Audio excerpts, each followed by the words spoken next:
France's president was not wrong to visit Beijing.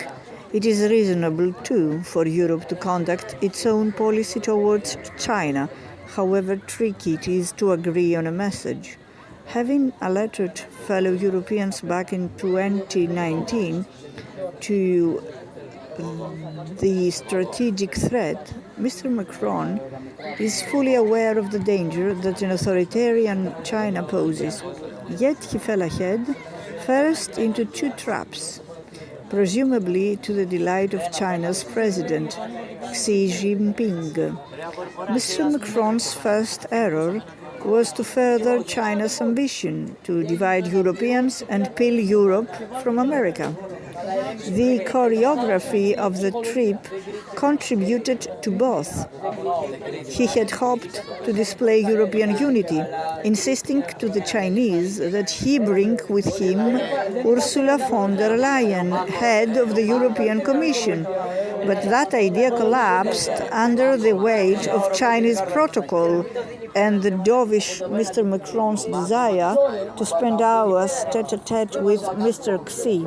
Mrs. von der Leyen, who arrived after making a hawkish speech, got an hour or so in their company. Mr. Macron's comments reflected a worrying failure to measure their broader impact. At a time when liberal democratic powers need a coordinated show of strength, he rounded off his visit to an authoritarian ruler by stressing that in such crises Europe should not be dictated to by Washington. The second error was to undermine Allied support for Taiwan. Diplomacy alone will not lower the risk of war. The West also needs to bolster deterrence without provoking the very conflict it seeks to avoid.